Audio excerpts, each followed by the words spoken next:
What's up, everyone, and welcome to Parked Podcast presented by DGA. My name is Mitch Phillips, and joining me is Zach Harrison. And on today's episode, we have a lot to cover. We're going to recap the Chess.com Invitational, the Memorial.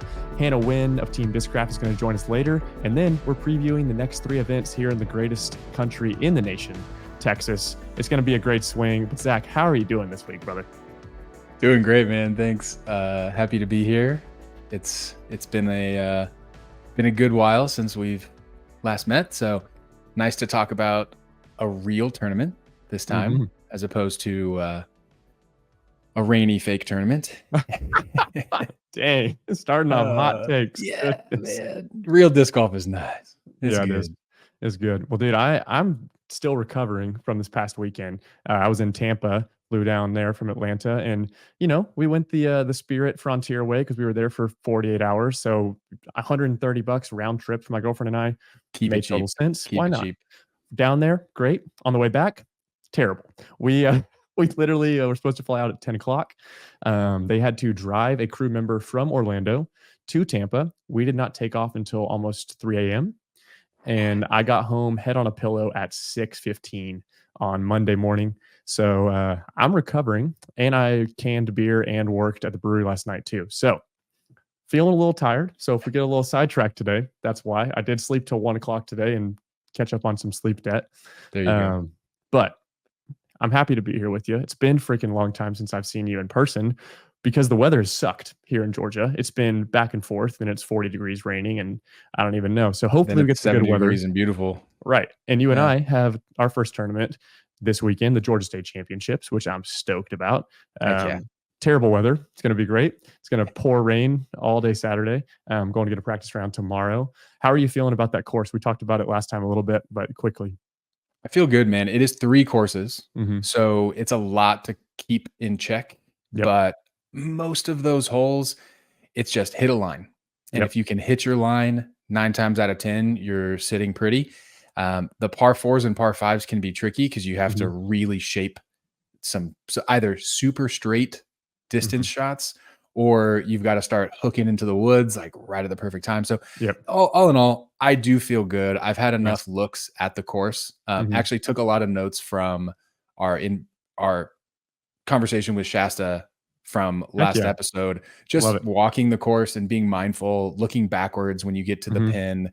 I did a lot of that while I was scoping out the courses. So I feel good. I'm ready to go get out and slang some Frisbees. Sweet, man. Me too. I'm looking forward to it. I missed cash there last year by 1 stroke. It was my first MPO tournament, That's right. Looking forward to make some changes and be able to do it. So looking forward to it. But if you want to listen to that episode that Zach just inherited, they're going to be heading over to YouTube or over on Spotify. Leave us a comment, like, and subscribe. You can listen to all of our previous episodes and all that good stuff. Leave us a review over on Spotify and Apple as well. It really does mean a lot. But let's get moving here. This is Parked Podcast. Zach, what's the last hole that you parked, my dude? Last hole was at the course closest to my house, which is called North Landing. Nice. It's a neighborhood course. Honestly, they did a really good job building this course around a lake in like a open area of the neighborhood itself. And there's one hole in particular where you throw right at the tennis courts. And they put up a big net. I've gone in those tennis courts many times. Oh yeah. They put up a big net to keep people out of the tennis courts. But if you hit the fence or the net, you're instantly OB'd. You go to a drop zone. So dumb. I just bought a brand new Color Glow Wraith from another round. Actually, thank you, Joseph. Shout out. And put that thing on a pretty good angle. It flipped up a little bit, and then it rode right over the trees down to the pin, hits a little bit of hard pan, goes up in the air, and then falls just short of the basket. But it's like literally touching the pin. Nice. So, yeah, hole 14. Yeah, happen. Gotta love that's that. a hard one to park too, because it's like usually windy. You got the weird rule touching. If you even touch the dang fence, it's OB, which is weird. Shout out to all the HOAs out there. We hate you. Dude, yeah, that's a sweet park job for sure. Thanks, man. How about you? Dude, last hole that I parked, I didn't. Would have been a park job. And actually, if I was playing to the basket that this happened at, I would have actually parked it not once, not twice, but 3 times, because the oldest disc in my bag exploded. I had R.I.P. bro. R.I.P. cue the sad music. I had actually recorded a really funny reel, the sad violin music behind it, and a squall from 2005 broke into many pieces. The old ESP like X blend weird plastic just broke. And so I'm very sad about that. But I would have parked it. I did park it many times. Very weird situation. But it is what it is. Cried a little bit. But I have had so many people, like 4, 5, 6 people reach out to me and literally send me eBay links. Like immediately, like, hey, I found this one. Hey, I found this one, which is super cool. Yes. Shout out to so many of those guys. These people I've never talked to before, people that just follow me on Instagram, follow the podcast. Thank you for sending that. Super sweet. I sent it to one of my buddies, and I'm actually going to get it for my birthday next week. So that was really cool. Yes. Yeah. So thank you to the community for that. But comment below if you're listening to this on YouTube. Comment below a time where you broke a disc. If you have broken a disc in pieces, I want to hear that story. And we'll kind of maybe do something funny with that, of some broken discs, and have a moment of sadness every week. Maybe join me in it. But I want to bring in someone that is usually behind the scenes, our producer, the man himself, Gage Hamilton. Get on in here, buddy. You not only parked a hole, but you're in Waco. What happened today, bro? Oh, this morning, thank you for making me come out here. Really appreciate that. It's huge. No, this morning I'm here in Waco, and to shoot a bunch of stuff with the team, and staying at Southern View Classic course here in Waco. It's a private course, like 20 minutes away from the Beast, and decided to play a sunrise round this morning. Just got up like right at sunrise, and hole 6. 350 foot, like slightly downhill, triple mando to the right of the basket. Woo! Kind of thing. So you just got to basically just hit the mando and let it break. And that's what it did. Just hit it with the rogue, and it just it was so perfect. Let's go. The disc golf gods, they rewarded you for your morning round. I don't know, man. It felt great, and it's been a minute. It's been a drought. Hadn't had a 24 ace. Hadn't had a DGA ace even. So first one with the DGA disc, when I love the rogue, so I'm stoked about that. Feels good to kind of like check that one off and kind of, like on cruising. So yeah, really cool course. Huge shout out to Corey and Luan and Amber, who are hosting us and several players here for the tournament as well. Very classic disc golf community kind of thing, just for the love of the game. Giving pizza out last night. So huge shout out. If you're in the Waco area, definitely check out the course, go play it. They have a cool pro shop, and awesome guys. So awesome, dude. Well, congrats on the ace. Had to bring you guys. Thank you. Appreciate it, guys. The man behind the scenes himself. All right, back to it. Our fact checker, our man who makes it all happen. Thank you, Gage. We appreciate you. And man, Gage is acing and we're not. So we need to get this going here. Goodness. Well, man, my favorite part of the episode here. Let's get into some news, but more importantly than any news, what are you sipping on tonight, Zach? Oh yeah, man. Got this beautiful little guy. Cheers, everybody. Ooh. So this is actually from Charlotte, North Carolina. It's a brewery called Sycamore Brewing. Ooh, yep. This is what's called Super Quench. It is a wheat ale, so it's already pretty light bodied. Yep. But it has citrus in it. And they say the golden grain and bright orange and tangerine, crafted for an easy crushable experience. One sip and you'll know why this beer is called Super Quench. And you got a dimple mug. Show the people here on YouTube the beautiful dimple mug. And I love the ones that don't do dimples all the way up. So they have that nice, clean top. Oh, I love it. It's beautiful, man. Yeah, great beer, very clean, and it is quite crushable. So since we're going to be hanging here for a minute, I'm going to be sipping, but a day on the river or a day on the lake or a day by the pool. Yeah. This thing's down in like 5 minutes. Hey, love to hear it. Don't take the dimple mug on the river though. That wouldn't be a good idea. Bad news, yeah. I'm sipping on, got a little combo here. So first of all, you can see here, we have this glass literally just says beer in all caps. And since we're headed to Texas, I used to live in Austin, and this is from Pint House Pizza. They do brewing as well. Amazing pizza spot in Austin. If you're at the Open at Austin next week, definitely hit up Pint House Pizza in downtown Austin. But what I'm drinking inside of it is the brewery that I work at, our newest double IPA. It's called Street Talkin'. Shout out to Outcast and Slick Rick on that one. And just want to read some juiciness about this thing that our owner Chase wrote. Shout out to you, buddy. Sip into our newest double dry hopped double IPA Street Talkin'. A dreamy nose of pineapple and papaya leads to a mouth of fully creamy peach, overripened muscadines, passion fruit, meringue, and undertones of dank weed and Sauvignon Blanc. Cryo, Citra, Mosaic, and Idaho 7 are featured in this hazy dreamboat. Now featured on draft in the 32-ounce crowlers that I will be canning very soon. So, dude, it is Holy so cow. good. It is. I was telling Chase and our brewer Brian. I mean, you can see the color on this thing. Like, it is stunning. It is the first IPA I feel like we've done in a while that is truly like in the category of a burial Asheville true juicy all the way throughout dank IPA. It's incredible. It's one of my favorites I've had in a long time. So, and it's coming in at 8.6, so it's not messing around either.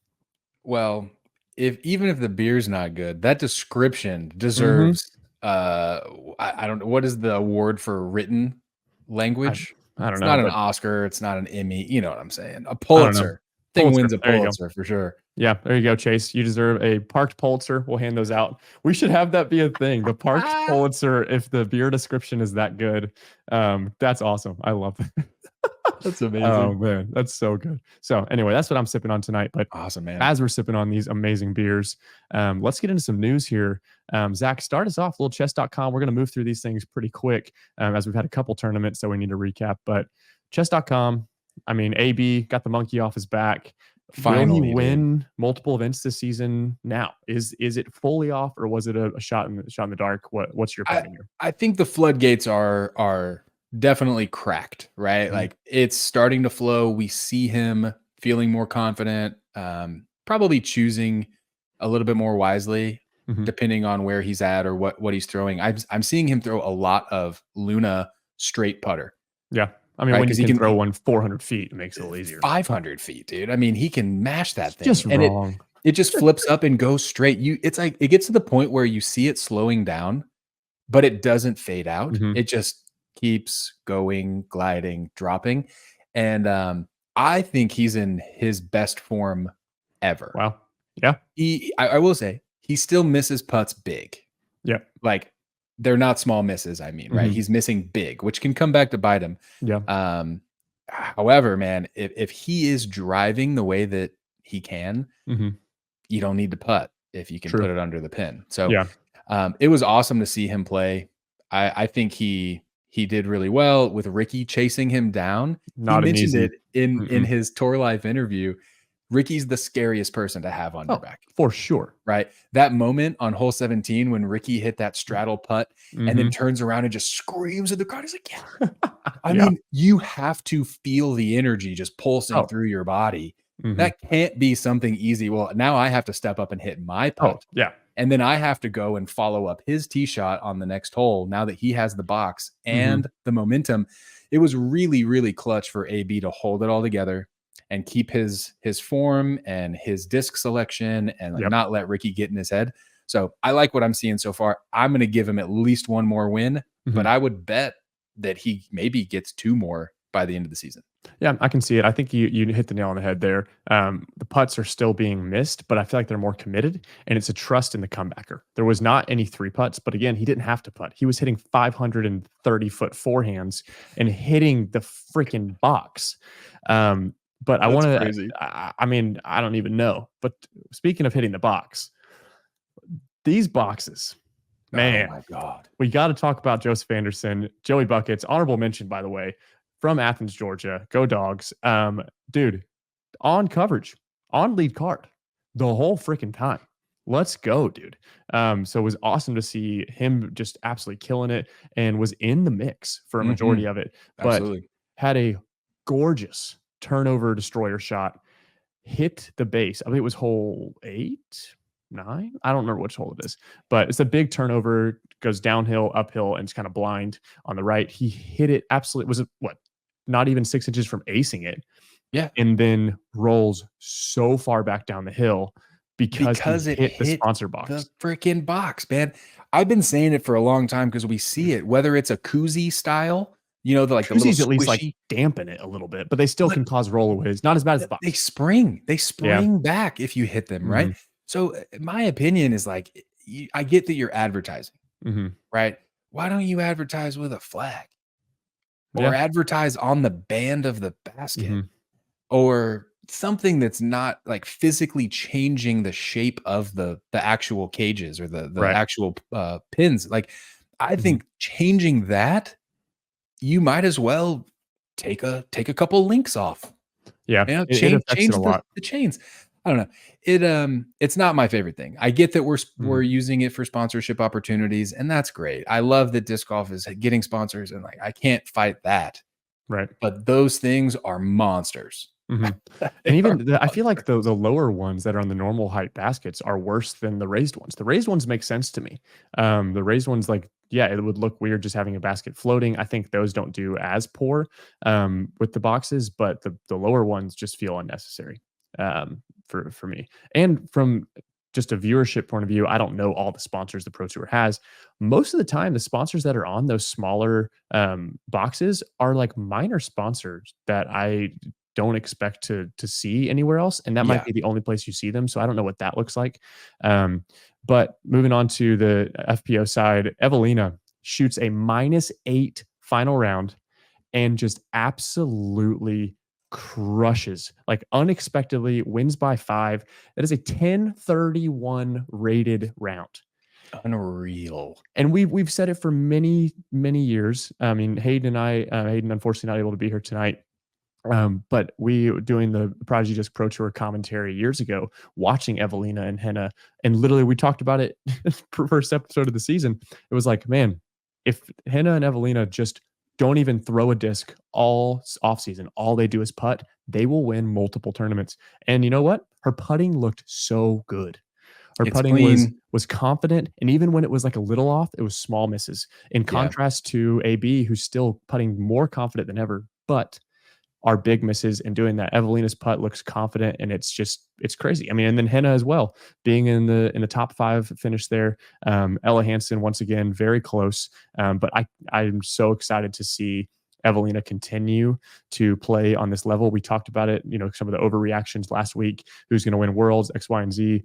When you have these wooded courses that are longer and technical, these Finnish players, especially on the FPO side, are going to rise to the top. And I'm really excited to see what the rest of the season looks like. Evelina plays incredibly well at Waco. I believe she won Waco. Was that the last time that she won? Was it Waco? 2020? Was that Waco? I believe it might have been this tournament. I'm pretty sure. Maybe fact check me there. I'm not sure. My only thing with Evelina, and I'm not taking away anything from her win. It was a fantastic win. She won in insane style, right? Like five strokes, 1 bogey on the final round. Her average putt for the tournament was 10 feet, less than 10 feet, which is exactly what she needs to do. It is what she needs to do. But can we say that her putt is back or better? I think we can, because there were many times last year where 10 feet was death. You're not wrong. I mean, it's just true. Like, there were times when it was like, if she's not within the bullseye, I'm worried. Sketchy. It's sketchy. And she looked afraid of those 10-footers. So you're not wrong, man.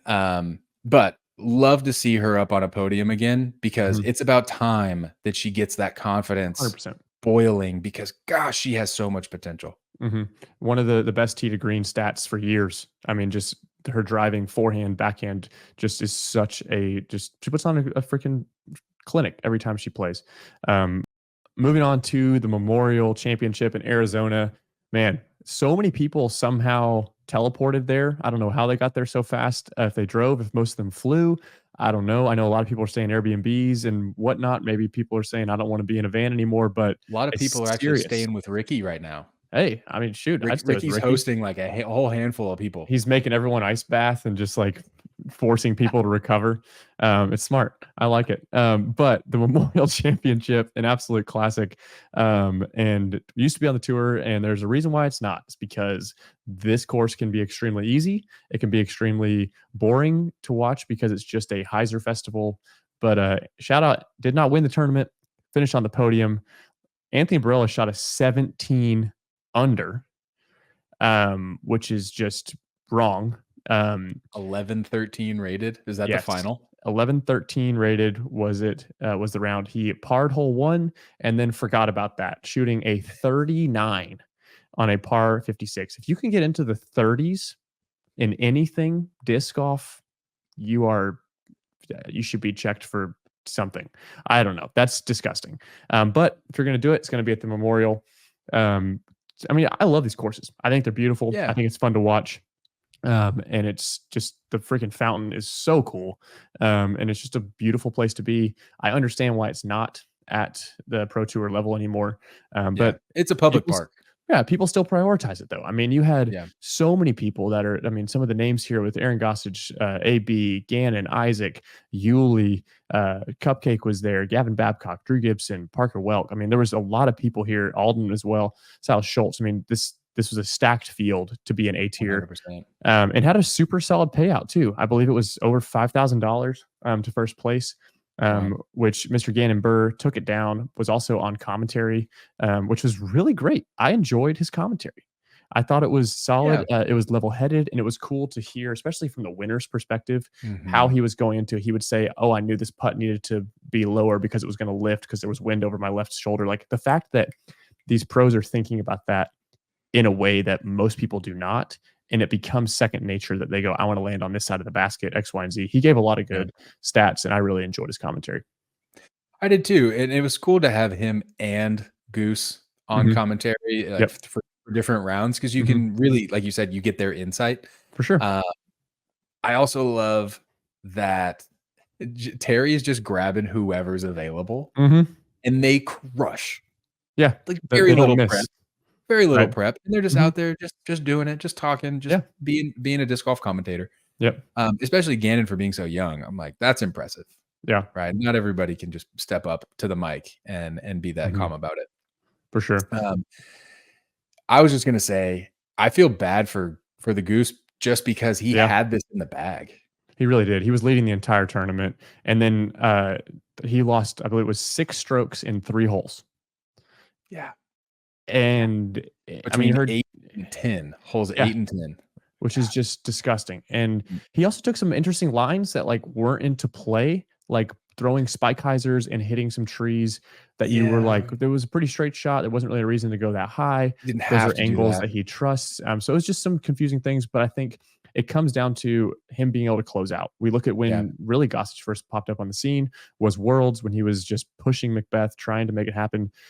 When his drives are frazzled and he gets a little bit out of bounds or maybe something like that, the rest of that hole, pressure builds, and the putting becomes a nightmare, and the putting becomes no confident. And so because putting is already something he doesn't feel incredibly confident about, he's tried to change it up.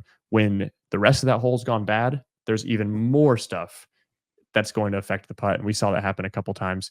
But man, I just want to see him commit to the putts, and just something's got to change a tiny bit, and he will be he's in the conversation with Anthony Barela to be one of the most winningest players on the tour this year. I mean, he's right in the mix. He's putting the work in. So very close. But it is a bright side, and it is a good look to be 2 tournaments back to back and be in the mix. Yeah. And it shows a lot. I mean, the fact that it's Gannon, Aaron, and Anthony Barela up in it top 3. I mean, they are all smashing the disc, forehand and backhand, and making big putts all the time. So it makes sense that they're up there. I didn't love the way that Gannon got the win, but props for him. Props to him for being able to take the final like 6 holes one at a time. Yeah. Right. He's like, I just need to match Aaron. If I can just match Aaron on these holes, then I close it out. He had a 5-stroke lead at one point, and Gossage was able to get back to a 2-stroke deficit. Right. But yeah, it was a little hard. I wanted to see Goose get the dub this weekend, and to have some confidence in an A tier, and then move into a long streak of 3 tournaments here in Texas. So I'm looking forward to seeing what he's going to do. It's got to be some things that all come together on one weekend. But for him to have one thing go awry and still be in the conversation means that he's doing the right thing. So some other news we had, unexpected, out of nowhere, did not see this coming. super hilarious YouTube channel. If you've never seen these guys, the Try Guys, partnered with Cynthia Ricciardi, and played disc golf. They tried disc golf, and my goodness, we'll link it in the show notes. I was crying. It was so funny. Like these guys are great. They are so funny, and they do this. They have this series called 4v1, where they take a pro at something, whether it's cornhole, whether it's disc golf, something random, and the four of them try to beat this person by themselves. So it was them four. They'd never played disc golf before, except one of the guys kind of had. But it was so funny. They have, for reference of how big this is for disc golf and our sports growth, they have 8 million subscribers on YouTube, 1.6 million on Instagram, and they're just at La Mirada hanging out. And this video came out about 3 days ago, and it's already pushing over 400,000 views, almost 500. So the growth and people going, I love this channel. And these are 4 nerds, they call themselves, versus a professional at something. And they're pushing the sport and putting it on their channel, which is super cool. So shout out to Cynthia as well, being a part of that, teaching these guys how to do it actually the right way, in kindness, but also like talking some crap along the way, which is kind of fun to see. And I think that is a part of disc golf. Oh, a little bit of razz, a little bit of trash talk. Yeah, but she jumped into the vibe of their channel so quick. One of the quotes from, I forgot, I don't know the guys' names, but the guy was like, "Have you ever played disc golf before?" And they do like a little quick interview. And the guy, one of the guys, this is a quote from the video: "I went to school where no one wore shoes, so you can imagine how intense the frisbee scene was." So if that gives you any kind of frame of reference of how ridiculous this video is, it was great. I thought it was cool to see that pop up, and I think it's so good for the continued growth of our sport. Something that I'm just going to say it is kind of starting to frustrate people and not being great for the growth of our sport on the pro side is the PDGA app. Live scoring is maybe an overreaction, but it is struggling. Chess.com. The stats were confusing to find. We were talking pre-episode. Zach, not the smartest when it comes to some things, me neither, but so are most of you. All respect due. But these stats are hard to find in this app. Yeah. And they do not exist in the same places they do on the app versus the website. And it's all green. Green's my favorite color. Green is a branding thing we have here at Parked Podcast. I love that color. But God, I'm tired of just only green on this app. It's hard to see and figure out what I'm looking at on certain things. There's some things that are happening well, some things that are not. What are your thoughts on this, and what are we expecting here? Yeah, so I mean, all in all, they're pulling in most everything that UDisc was trying to do, and they were doing. OB strokes, driving statistics, putting statistics. They did add the putt distance, and they did change, rather than just saying like tap in or 15 feet, 22 feet, 28 feet, 33 feet. They're actually putting in a legitimate distance. So they have someone like gunning from the disc to the pin. And so I do appreciate that, but we've seen that on live coverage too. I feel like Bushnell is really stepping up their partnership and having it be more specific. Yeah. So, I mean, it's still there, but it is a little bit harder to find. I am glad that they at least have the stats, right? And I know it's something that we're only going to have for Pro Tour events because we have to have a volunteer for every card to actually make this a reality. It's a lot of input, right? Manual input. So I don't know. I know it's going to grow. This isn't the final product. I know it's going to continue to be like an in the works type thing, but for right now, I am glad that we can go back and look at statistics. I'm glad it wasn't just a complete wash. So I'm going to give them the time that they need to fully flesh this thing out. But I'll be watching to see what happens in the next few weeks. I think the biggest problem was there was reports, and I had friends that were playing tournaments during the same weekend as chess.com, and the app was crashing and scoring wasn't possible for those that were just using the PDG app in general. So the influx of servers and everything coming in, of people even checking scores, and the thousands of people that are excited about the first Pro Tour event of the year were affected by that and didn't have a way to score for their local tournaments because it's on the same thing. Oh, so that was a big issue. I remember Yuli was talking about this, and he said that he just had a paper card anyway. Right. And he just started writing it down, gosh, you can't have this thing crash. Any given weekend, there's several hundred tournaments going on. Right. And if your whole app crashes, no one's going to know what to do. they're going to have to open up UDisc and start keeping score in UDisc. Right. Yeah, I mean, and it comes down to the confusion too of like when you're looking at layouts for, practice rounds for pros and all these things, like you're used to using UDisc. There's a muscle memory that's there and trying to do that because that's not a feature on the PDGA app is like, what's the smart layout? What's these things for X, Y, and Z? So we'll see how it goes. I want to get into one more thing before we continue is post-coverage viewership, just to check in. We're kind of do this throughout just to kind of see where the sport's headed in the live versus post-production. Jomez, I did the math here, quick math, so maybe good, maybe not. Over 1 million views over the 6 videos of lead card footage on the MPO side. 1 million views in this first tournament of the year. I think that's incredible. Usually the first round is always going to have more than any of the other ones. Maybe final round will catch a bit more. So it's interesting we'll kind of track that. But big story here is the change of media and some of that kind of stuff that's going on. Gatekeeper just now posted their coverage like a week late, and all the comments are flooding of just confusion. People probably didn't read the press release and all this kind of stuff. DGN is sending them footage. For reference, they have not even 15,000 views on all their coverage of the chess.com Invitational. They're taking footage. They're not touring. They're doing a lot of other content, but it's a weird space in the post coverage thing, post production. Are we going to see more live coverage? Yeah. What are your thoughts? Yeah, I mean, I see where DGN is going because they're trying to own the coverage, right? They bought in Jomez. Rightfully so. Yeah, I mean, they put so much time into being the live disc golf people. Now that they have Jomez on their team as well, that only makes it more effective for them to be those people.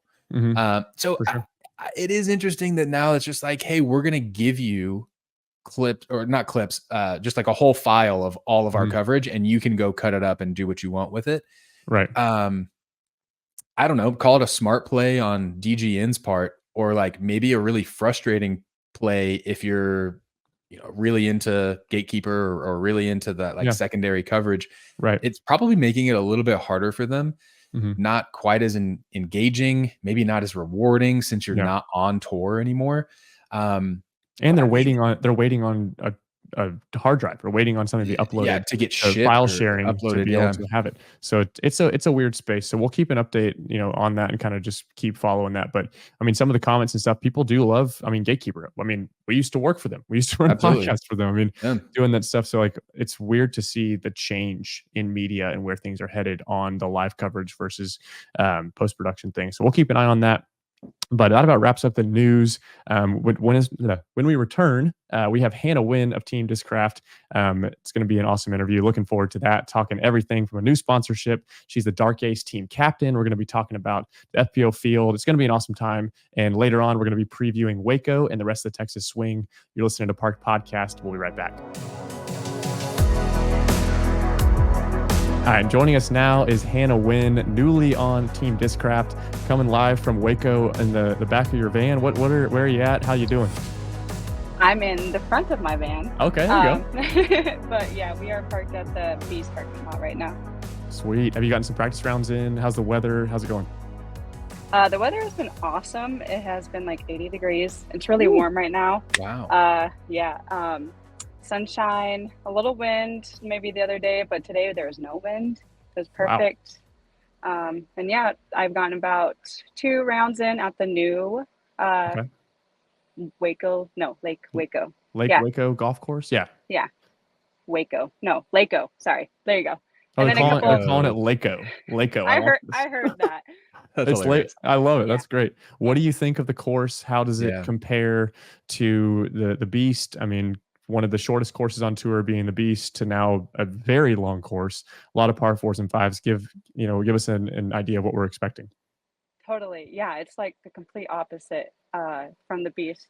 I say it kind of compares to like the OTB course in Stockton, very long.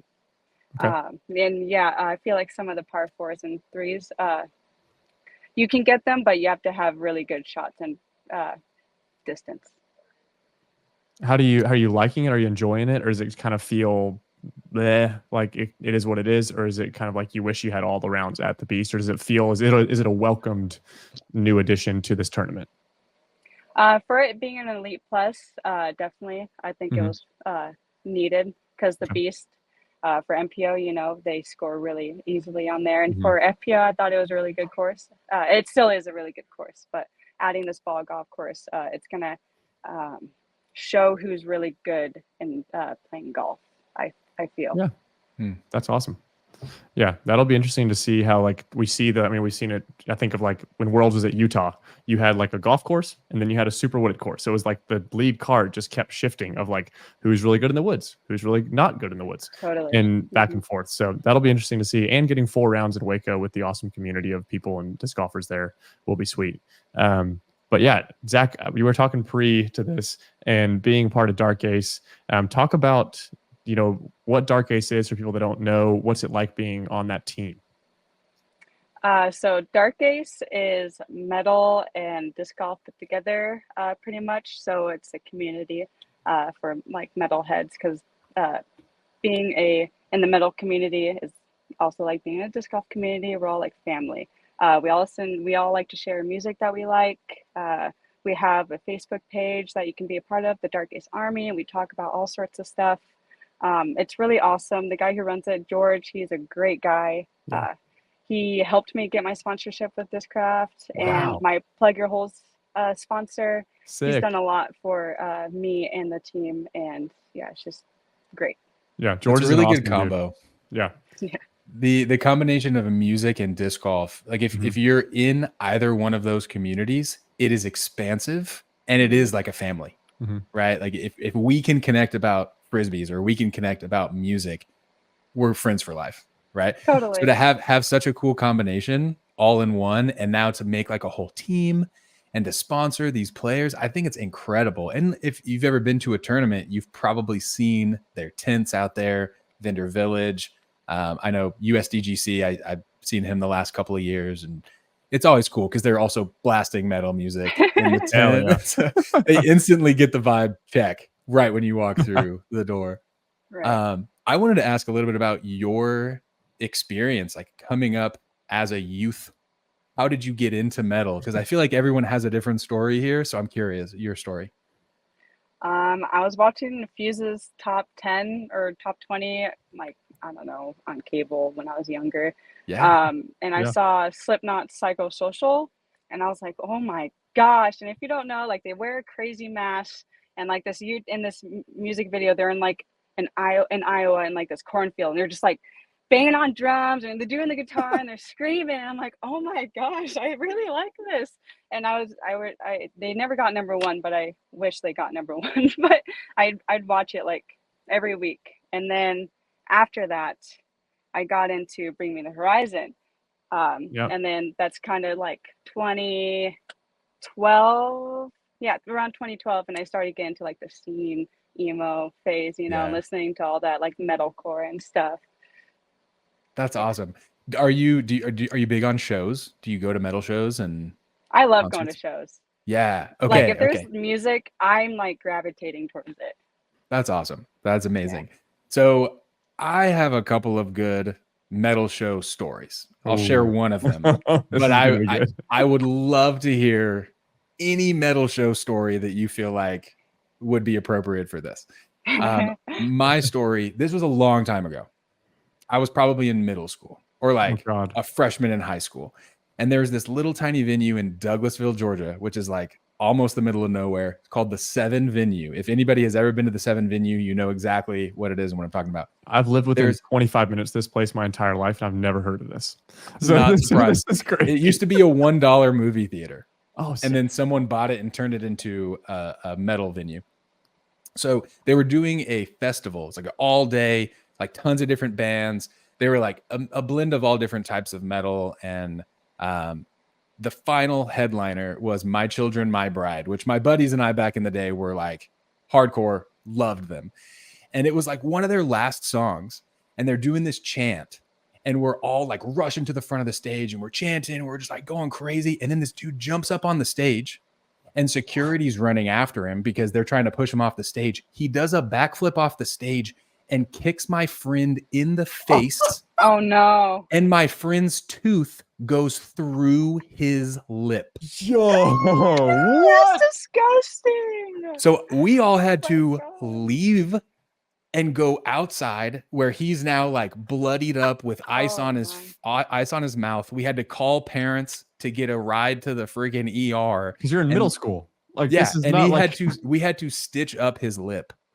Wow. Oh, yeah, when you say the doctors the did? doctors had to Okay, stitch up his I was lip. like, whoa. No, yeah.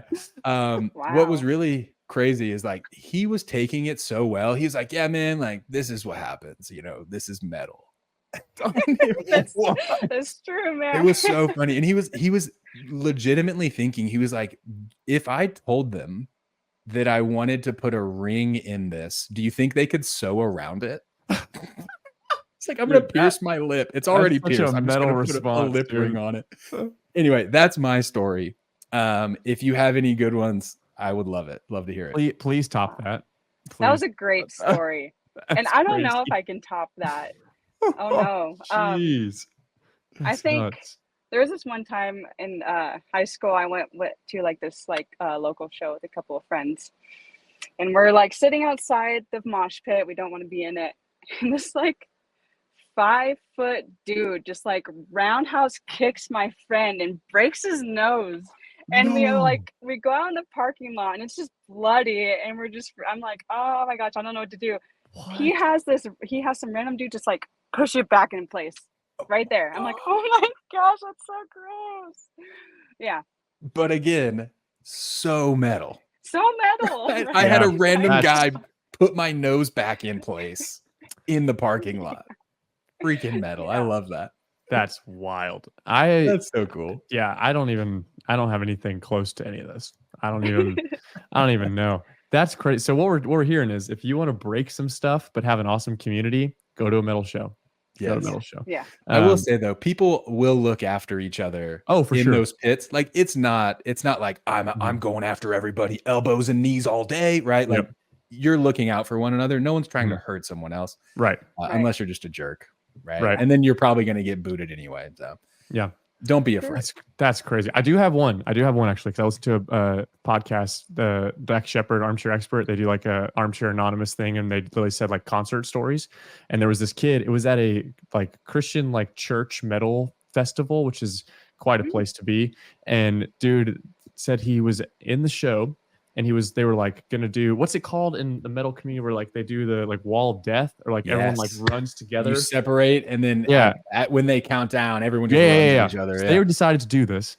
And this guy's story said he's like, I think he said he was like high school and he's like kind of a bigger dude. Like he said he was a linebacker. So like pretty jacked guy. I mean, Zach played football. Like, I mean, these are big dudes. Yeah. And he decided to start going and he was about to get going. They're counting down. And then he said out of nowhere, he gets grabbed from behind, picked up, and thrown down to the ground. Turns out he passes out. It was crazy. And turns out it was a security guard that just got way hyped into it and literally like assaulted this dude. And he didn't even he was like, I've waited my whole life to be a part of like this and do this freaking like run of death. And he literally like, and he talks about how like he literally like sued the guy and like all this crazy stuff. And it was like the most insane thing. We were just like, what? Like craziness. So I wasn't me, but I did hear recently that story, which I thought was pretty nuts. But still circling back, I would assume that George is not, making people get hurt on the team at all. But what an awesome like team, what an awesome culture, like Zach said, the music side of things and the disc golf side of things that are such a niche community that care for each other and like from the outside, I think have such a different like look that most people expect. Like when you look at the metal community, we look at disc golf, when you look at these things, like there's such an expectation of like what that community is going to be. So talk a little about like the culture of the team. Who else is on the team of Dark Ace? And you are the team captain. What was that process look like? What does that role look like? Are you, working on merch? Are you looking for other people to sponsor? What's that like? All right. Get into it. Put your captain hat on here. Mm-hmm. All right. Nice. So we also sponsor Nathan Queen. Yep. And PO Player, Jake Lauber, I think he's not doing the full tour, but he's doing like the Midwest tour, which is Okay. still good. We sponsor, I think, 28 altogether people on the legit Dark Ace team. Wow. And we also have a street team, which also has like 40 people. So yeah, it's like an army, the Dark Ace army. My role becoming captain, it was just brought up out of nowhere. He just asked if I want to be captain, and I didn't want to at first because I felt like that's a lot of responsibility. But I don't know. I just said yes, and it's been going good so far. Like I've gotten to know a lot of these people personally, and I've made friends with them. I've gotten to play rounds with them. It's just been amazing meeting new people in the community. And the culture, yeah, we just rock out. We share music. We play disc golf. We just make it awesome.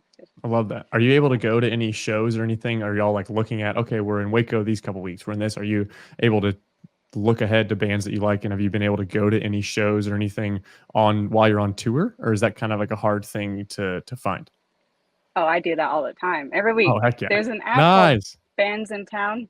Yeah. And you just like type in where you're at, and it shows you like who's playing that week or weekend. That's awesome. Sick. I'm gonna have to download that. That's amazing. Yeah. I never thought about I guess using that app for that. That's cool. Yeah. Last year, during the Maple Hill Open, Rebecca Cox and I and a couple of Dark Ace members went to the New England Hardcore Metal Festival, and that was so much fun. Heck yeah. Yeah. Anytime you can get a festival, it's always worth going, in my opinion, because you can see so many different people all at the same time. That's so cool. Wow. Yeah.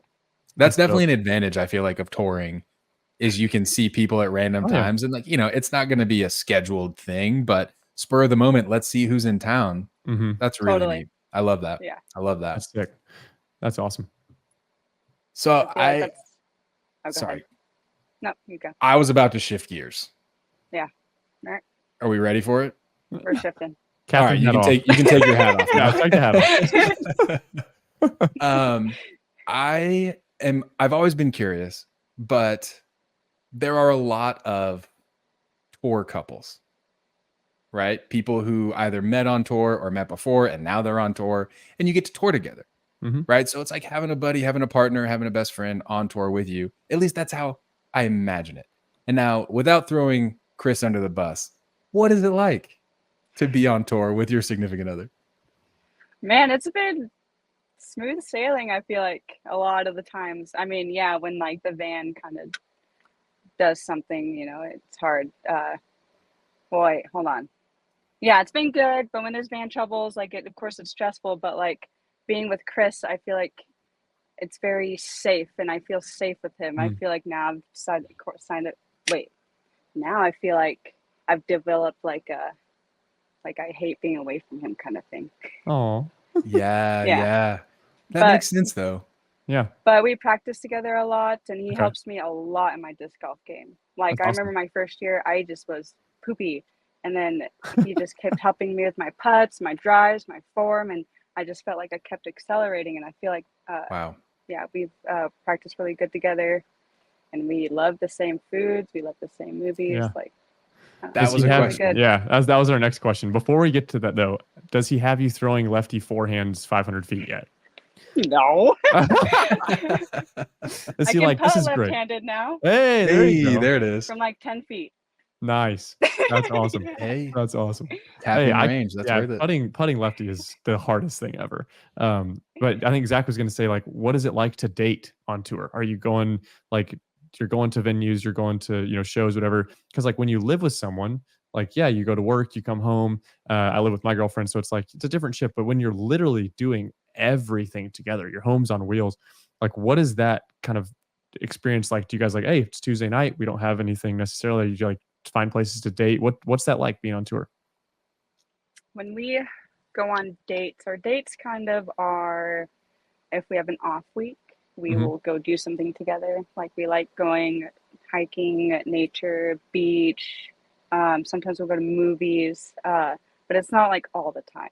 Like on Valentine's Day, it was on Wednesday, but we had that weekend off. We just spent the whole weekend at the beach and called that like our time together. That's like, awesome. Not disc golfing, just relaxing.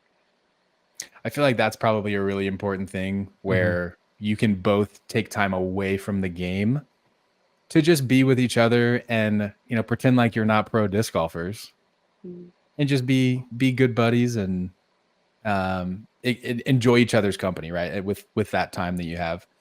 I did want to ask food. You said you guys like the same food. I feel like that would be a huge contention point for me because I'm the kind of guy where I could eat leftovers for the whole week. Right. Like I make a giant pot of chili. I'll eat it all until it's gone. Right. That's my meal until it's gone. But I've dated people who are anti leftovers and I couldn't stay with them because I think that's ridiculous. But how is it? Like, does it make planning food harder or is it easier because someone's like, no, I'm going to cook dinner. You can just go relax. I will make food and I'm very content eating leftovers, but sometimes, he won't want to warm them up or eat them, or maybe he'll want something different the next time. So I eat the leftovers and I'll cook him food if he wants it, something different. Are you guys cooking in the van? Like for like someone who's not on tour, what is your setup like? Do you have the ability to cook food? Do you have the ability to do that? Or, you know, what is that? So we have 2 little single stoves that take little butane, right? Is it butane or gas? Yep. I don't know what it is. Propane, butane.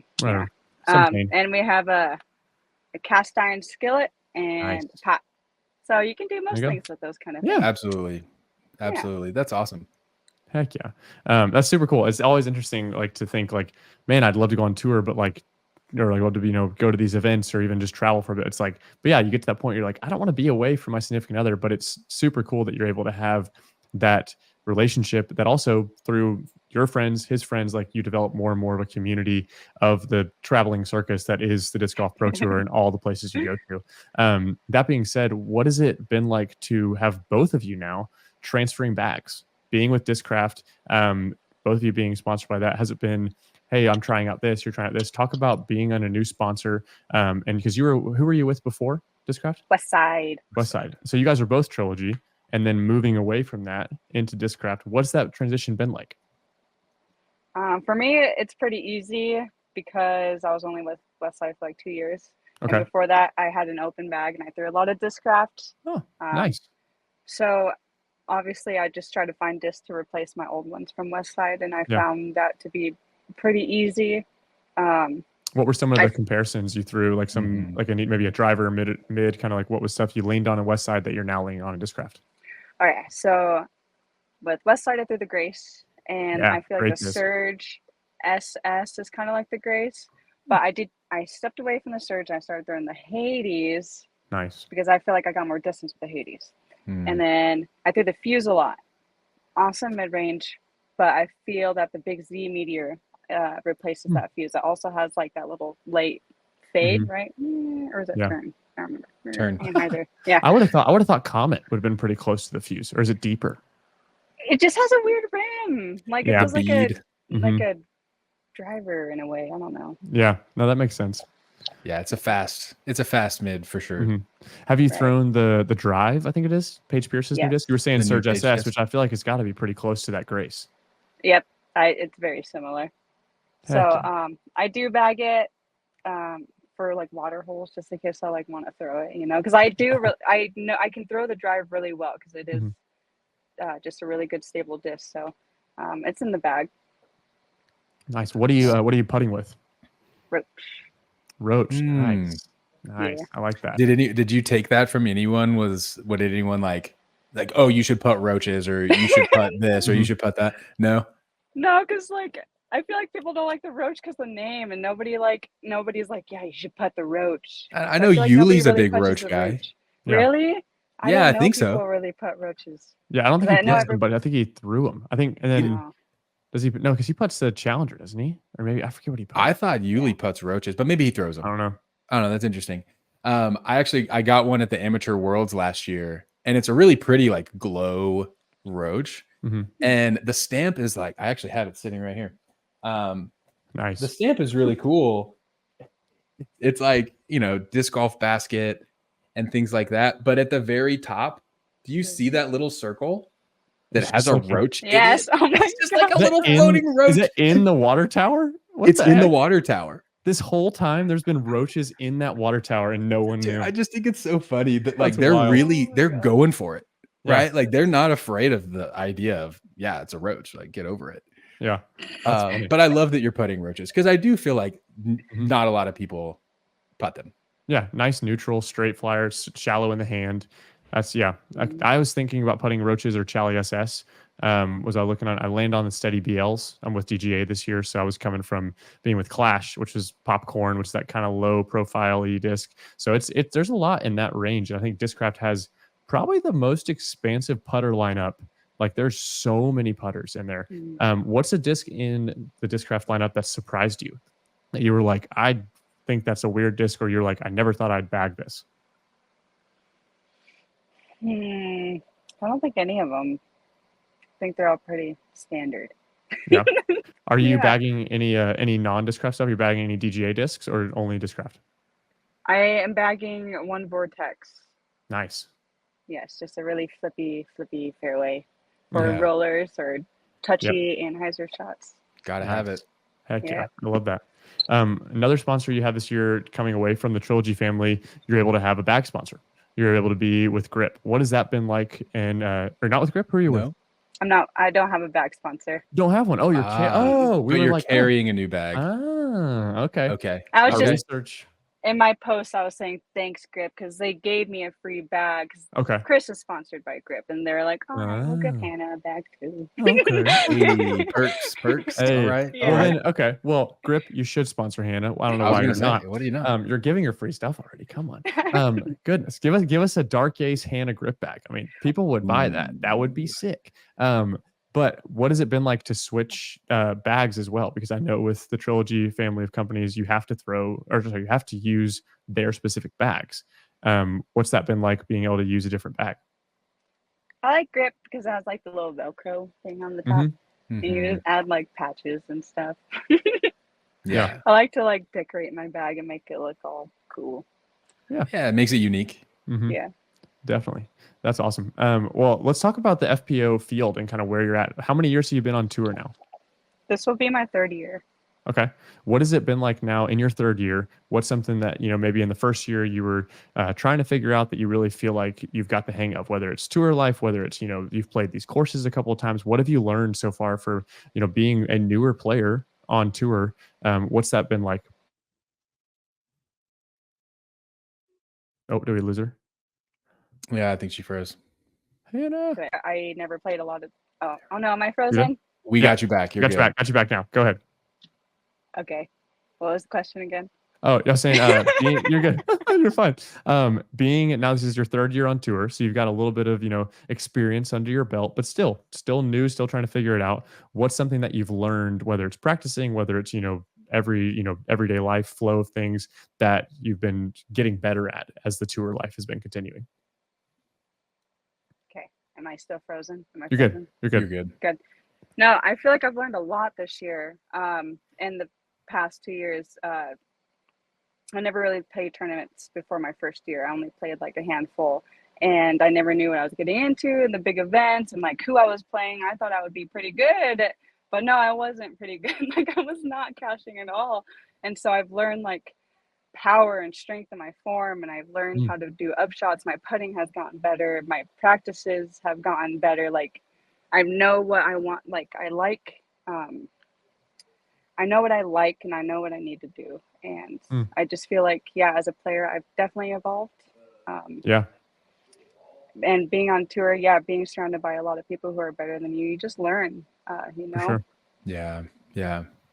I mean, getting a top 20 finish at chess.com. I mean, where do you feel like, in the FPO field, do you feel like where are you kind of at? Where do you think like, is there, some goals you have? I want to get, a podium. I want to get these things. What are your goals in the FPO field? Because I feel like in that division specifically, there's such a big, I feel like there's a gap in like what's the top and what's the bottom. Like there's very much a separation. I mean, literally chess.com between 1st and 20th was like 20 something strokes. I mean, it's a huge gap. The field feels like it's kind of spread apart a little bit. Totally. I'm sorry. Can you say that first part again? I was saying, what is it like? Do you have goals in the FPO field or something that you feel like, going into each tournament or maybe for the year where you're like, I may like, who do you feel like you're in contention with? Or are you thinking, hey, I could win this tournament? Or what's kind of your mentality in the division as you've been growing? Yeah, totally. My goals are to place better in tournaments. I would like to be in the top 20. I have been working a lot on my forehand. I've been working a lot on my upshots because that's something I found out last year is what's been causing me strokes. I really look up to Holland Hanley because she's one of those players who just keeps excelling, and she's good at teaching, and I like to learn from her, and I like her drive and motivation, and that's kind of like what I want to do and what I'm trying to do. So yeah, I would like to just keep excelling and do better. I love that. I love that you were paying enough attention to understand how to improve your game, right? Knowing that forehand is a weakness, knowing that upshots are a weakness. I think a lot of people go and they play and they're like, man, that score was trash. And they just don't know why. Why was the score so bad? Do you need to putt better? Or is it that one forehand hole that just always gives you beef? And I love that you mentioned Holland because I feel good about my forehand. But watching her tip videos, I'm like, holy crap, I never would have thought about it this way. Right. And she just does a great job of explaining it in layman's terms in a way that like anyone could step up and start replicating what she's doing. I love watching her content. It's really good. Agreed. Yeah.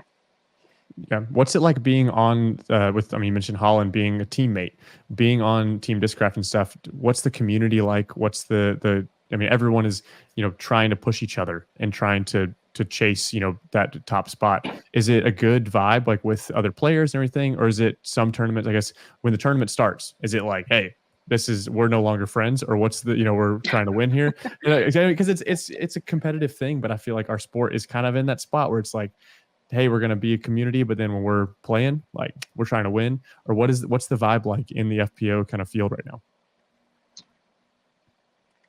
So everyone was welcoming in Discraft so far. Like everyone's happy, and it's been a really good change. So what I see, there are groups of friends here, and we are competitive, but we're also friends. We push each other to do well, but we also want to win. So it's not like, I guess when you're playing, like, all right, I'm trying to do this thing, I'm trying to win, but afterwards, you do become like friends, not become friends, but like, just get back into like that friend mode. I don't know. I feel like it's not like malicious. Everyone's friendly, but competitive at the same time. So it's a good community. That's good. I wouldn't expect any less, honestly. Right. With especially the FPO Discraft team, I feel like there's just so many awesome people on that team. They're awesome. It would be really hard if they were like all of a sudden just total jerks. Yeah. No, like I got to play with Missy my first round of chess.com, and she's just so awesome to play with. She's just so professional, but she's so nice, and she's always like in the mode, it's really cool. Yeah. Is there anything overall? This is actually a question from someone who's caddied for you in the past. Teddy or Theodore. He caddied for you last year at Champions Cup. Oh yeah. He's one of our buddies. Teddy? Yeah. So really? Shout out, right? I was messaging with a group of guys earlier, and I was like, hey, does anybody have questions for Hannah? And he said, he was like, yeah, what's the best thing about being sponsored by Discraft? Like what overarching theme, like this is the best thing about Discraft as a whole? That was his question. I think you guys froze on the first part, but I'm guessing what you asked. What's the best part about being on Discraft? Yeah. The plastic and the team is awesome. I feel like Discraft as a whole is like, they're on a whole nother level, man. Like they treat their team really good, and the communication is awesome, and the plastic is awesome, and some of the best players are sponsored by Discraft. So I mean, so lots of good. Yeah, lots of good. Awesome. Thank you. That's awesome. I want to ask one more question about the FPO field and stuff. With the separation and stuff, who in your mind, other than yourself, do you feel like is working harder that maybe people don't see? Like we have, players that are like we mentioned Holland, that are like very active on social media, that are, doing tips, they're doing those things. Who in your mind is someone that you're competing with, that you're seeing just put in like a lot of work, that you think, man, they're really putting everything they have, and you expect to maybe have an unexpected season, maybe get a couple podiums or something like that? Who's putting in a lot of work around you that maybe we don't see? I feel like everyone's putting in a lot of work. Yeah. I feel like if the field is just getting better, and everyone's putting in so much more work because everybody wants to win something. So I can't think of somebody like one person. I think of everybody. That's the best answer you could have said. That's awesome to hear. I love that. That's cool. Heading into this, this tour and everything, we've had one event. What's a tournament that you look forward to, that you're like, man, I can't wait to play this course, or even, hey, I can't wait to just be in that area? What's one that you've been on tour for a little while now? What's that tournament for you that you look forward to every year? There's quite a few. I really enjoy Idlewild. Is awesome. The course itself is just amazing. I love the woods. Des Moines is awesome. The people who go there, the crowd is just crazy. MVP Open is probably one of the best. I bet. 8 holes, just the 8 holes by itself. It's just like, it's such a cool idea. It's crazy. Yeah. That's awesome. Yeah. I wish we did play North Cove though. Last year we played North Cove. It was the most beautiful place I've been, I feel like. Yeah, I got to play that I took some classes last year back in college for the first time in a long time, and I got to play the national championships there. We got the terrible weather. We got the 45 degrees pouring rain, and you guys got the pretty weather the week after. But yeah, that course is beautiful. Boulders is such a fun place. Like some of those shots are just amazing. There's no cell phone service, so you're just like out there, just locked into it. That's a course that I think has potential to continue to grow. But yeah, that property is awesome. It's so beautiful up there. Love that. But heading into Texas and into this, what is your, we'll kind of wrap it up here, your bold prediction? Who is winning the Waco Annual Charity Open? Who do you think's taking it down? My gosh. I just want to say Kristen Tatar. Yeah. I mean, she's just such a well-rounded player, and that's what it's going to take to be here. But also, Hansen was really close last year, and she did good in the woods, but she's also a distance thrower. Yeah. And she could probably do really good at this ball golf course. I feel like Holland Hanley I feel like she's going to be in the top 5 every tournament, so she probably has a chance to win.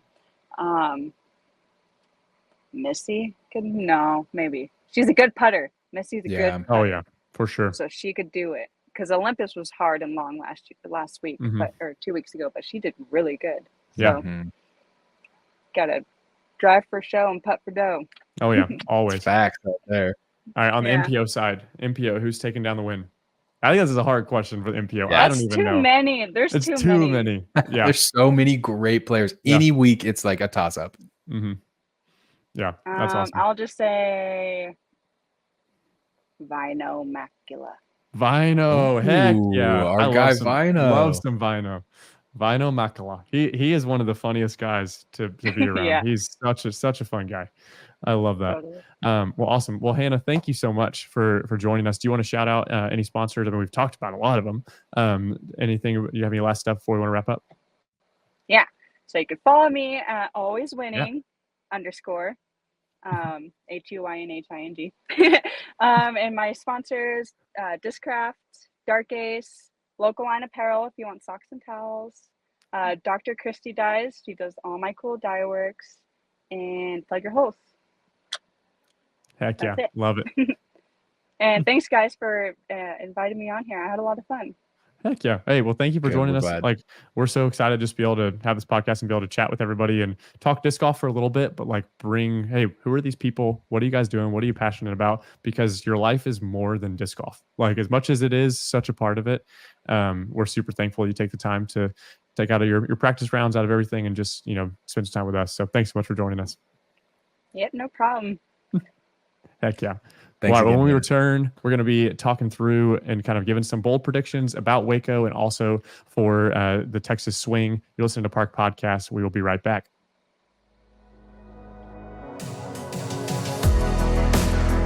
If you've been wanting to add some DGA discs to your bag, there has never been a better time than right now. Get them while you can, because we have discs that are selling right now for over half price. It's absolutely absurd. I can't even explain to see discs listed for $11.99 for a premium disc and D-line and stone putters for $8.50. Zach, have you ever heard of a sale like this? Like, I'm kind of shocked. I'm sponsored by this company, and I'm shocked at the way that we are just saying, hey, please try out our discs. It's literally never happened. It's never happened. Will it ever happen again? No company has ever done this. I mean, you're getting Tour Series Frisbees for $12. No, absolutely ridiculous. The stamps are sick. The plastic is phenomenal. And yeah, you got to head over to discoff.com. Yeah, it's that easy. Discoff.com. It's already in your search bar, I bet, when you type that in. Go ahead and click on it. Head over to discoff.com. Pick yourself up some Tour Series discs, some new putters. Stock up for everything you need to be able to achieve your goals in this 2024 season. Discoff.com is the place to be for DGA discs on an amazing sale. Get them while you can. It won't last forever. Heading into the first of 3 tournaments here in Texas. Actually, 4 tournaments. We have the United States Women's in between all this. Man, Waco, one of my favorite tournaments of the year. Zach, how are you feeling? We had Kyle Klein win last year off the chase card, which kind of started the craziness of the chase card victories. Yeah. Mm-hmm. I'm excited, man. I think it's going to be great that they're adding this new course to the tournament, because it opens up it's a brand new way of playing Texas golf, right? You don't usually get big open golf style holes in Texas. Yeah. Usually it's a lot of woods, a lot of elevation and things like that. So I think it's going to open up the door for maybe some other guys to sneak in. I wouldn't say that I would expect it to be much different than last year's finish. I mean, you see a lot of guys like Kyle and Adam Hammis and Cole Redolin, Calvin Heimberg. Like, that's the top 3 right there. I can easily see all of them getting up in the top 5 or 10 again. Definitely. Someone that I would love to see back up there is Cale LaVisca. Yeah. I think being able to play MP40, but now he's still just creeping into the MPO scene. I'm like, this is awesome. That's an amazing feat. But you look at a course that, like, for when it was just the Beast, the Brazos East, for everyone wondering what the Beast actually is. I didn't know that for quite some time. But I mean, Jeremy Colling won here back to back, 2017, 2018. I'm just saying. That'd be pretty wild to see. And he plays this course incredibly well. This course, the Beast course, is so interesting because it favors weird forehand shot shaping. It's very specific landing zones. It's very tight, and it's a lot of blind shots. So I think from a tour's perspective, coming from chess.com, coming from Olympus, it doesn't feel that much different. Like, the style of golf is really not much different, but with this new course, Waco, was it the Lake Waco golf course, or as some people are calling it, Laco, apparently. I like that a lot. It contrasts it incredibly well. I think we're going to see similar to some tournaments we've seen in the past, where you have guys that play great in the open, guys that play great in the woods, and the lead card is just going to swap back and forth. But you look at someone like AB, who won chess.com, who's known for his skills in the open, who crushed it in the woods. Do you think you're going to see AB take this one down too?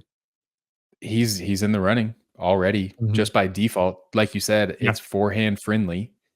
And I mean, in the woods, you don't have to have a crazy distance, right? Most of these par 3s are 320 or less until you get to hole 18, when you have a 468-foot par 3.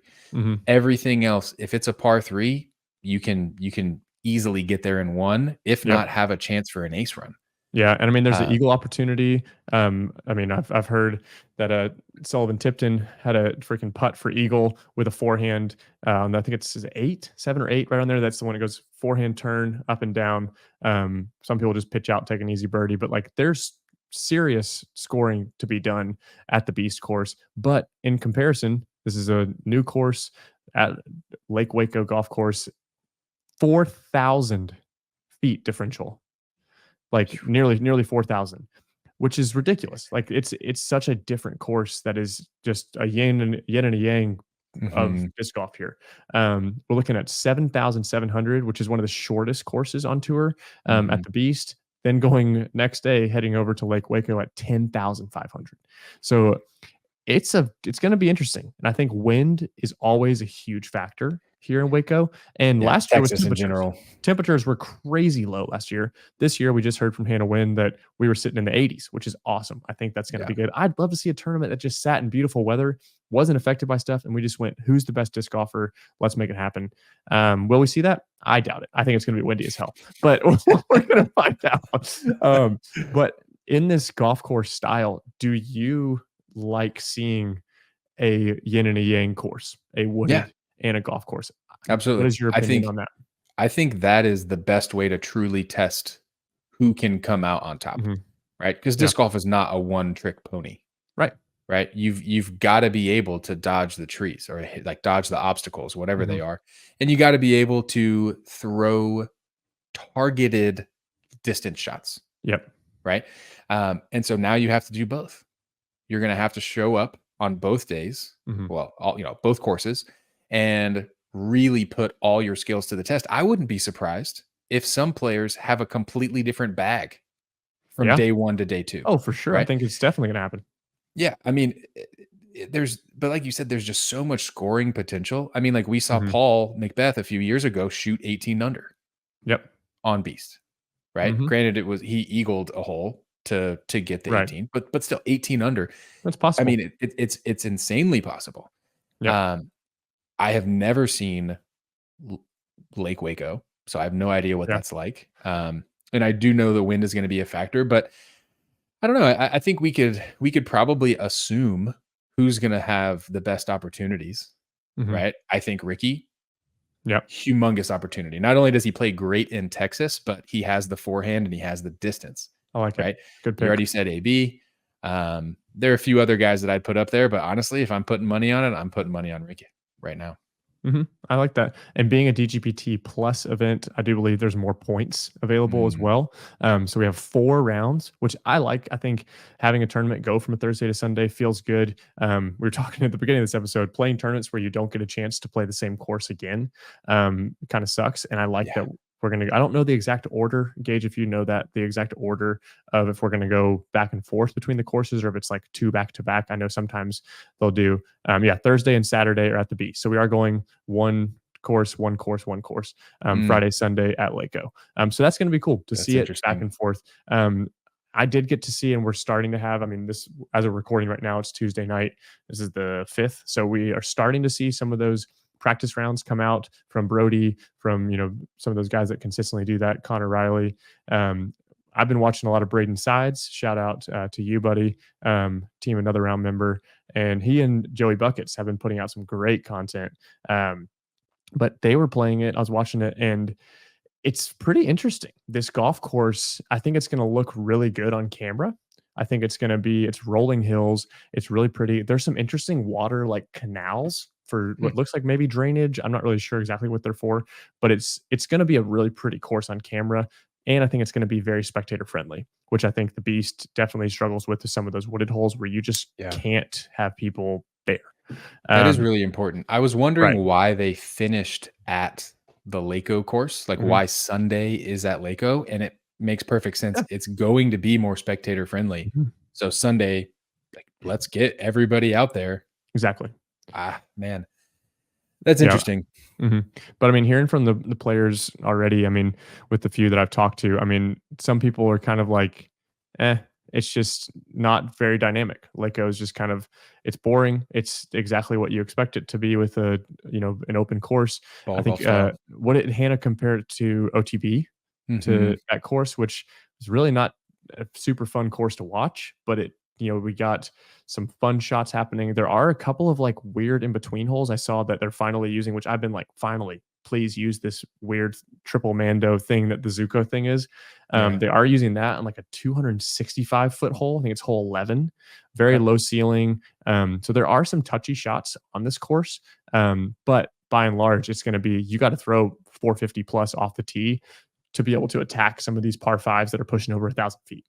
Gosh. So it's going to be interesting, but I think we've already said it. It's going to test both sides of the game. And I think as our sport moves forward, to have what's considered more than just a pro tour, this DGPT plus the playoffs, like the courses need to be harder and need to challenge both sides of the game. So I'm for it. I'm always for a woods course and an open course. It's interesting to see new courses come on the tour. I don't know if this is even a permanent course. I would assume it's a temp course. I'm not 100% on that. But I don't know. It's going to be interesting. I think you had some good names in the hat there for who's going to be taking it down. It is cool to see if you on pdga.com, just clicking that ratings button and seeing that Calvin is over 1050 and he's the only player over 1050, I believe, right now, at least in this tournament. So, I mean, you look at those top ones right there. I mean, Matteo, 1047 rated. Ricky, 1047. Macbeth, still 1049 rated, which is kind of wild when you think about the fact that, like, he hasn't had it updated because he did play his first tournament. So it hasn't been updated. It will update, is it next week? Next week. Yeah. So he hasn't had it updated since December, but still to see him in the mix. Do we see Macbeth come out and, shred a course like this? He has the possibility to do it. Always. But if I had to choose one person to win this with the courses the way they are, going back and forth in the open compared to what we saw at chess.com, I think it's hard to count Ricky out. And I actually think Gossage might be able to do it. Yes. I think he's going to be in the hunt. I think he has been close already 2 times this year. Yeah. And I think it just comes down to, can he close it out? I would love to see him do it. But honestly, the person who's winning this tournament is Kyle Klein. He won it last year. He has the game to do it, to win on the beast, and he's got the skills, and he knows how to putt in the wind. He's a very good putter in the wind, and his circle 2 percentages are extremely high. He knows what he's doing in that space. And when you come to a golf course that's going to challenge that and it's going to have putting out in the open, weird, distances, he's got the game to do it. And I think Kyle Klein's going to take down the Waco Annual Charity Open. On the FPO side, it's got to be Kristen. There's just no way. If Kristen doesn't win, if Kristen doesn't win, is it Evelina continuing? I think Holland and Ella, just like Hannah was saying, I think they are both top contenders in my book. Mm-hmm.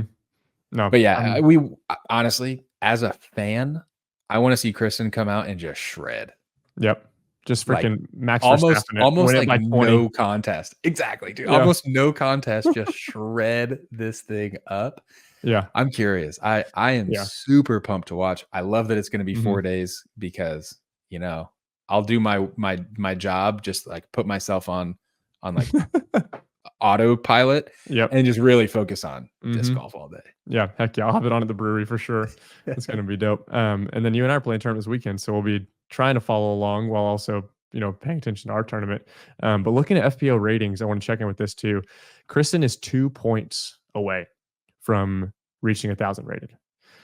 She is 998 rated at this time. Right, which you wouldn't expect with I don't know if you're looking at this or not. In your mind, who's this? Don't look this up yet. Who's the second highest rated player in the FPO division at this tournament? Oh boy, who was it? After Kristen. Mm-hmm.